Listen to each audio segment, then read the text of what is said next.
2026 টি-20 বিশ্বকাপে বাংলাদেশের স্কোয়াডে রয়েছে তাওহিদ হৃদয়। হাজারো সমালোচনা সত্ত্বেও তাকে রেখেছে বাংলাদেশ ক্রিকেট বোর্ড। কিন্তু মাঠে তার পারফরম্যান্স, প্রথম বলেই গোল্ডেন ডাক, আর আউট হওয়ার পর মাঠের মাঝখানে ব্যাট ছুঁড়ে ফেলে লাথি। এটা কোনো আন্তর্জাতিক ক্রিকেটারের আচরণ হতে পারে?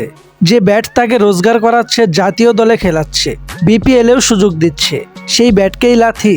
বাংলাদেশের টি-20 অধিনায়ক লিটন দাস 6 বলে 6 রান করে আউট হওয়ার পর ক্রিজে আসেন হার্ড হিটার তাওহিদ হৃদয়।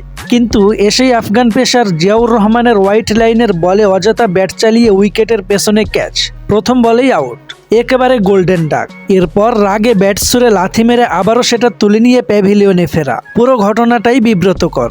মাত্র 30 রান তুলেই রংপুর হারায় তাদের তৃতীয় উইকেট। এভাবে যারা ম্যাচ খেলতে নামে তাদের নিয়ে বিশ্বকাপ খেলতে যাওয়ার চেয়ে না যাওয়াই সম্মানের। অন্তত বলা যেত ভারত সফর করতে চায়নি, কিন্তু বারবার একই ভুল, একই ব্যর্থতা। এভাবে গেলে আবারও লজ্জা নিয়েই ফিরতে হবে বাংলাদেশকে।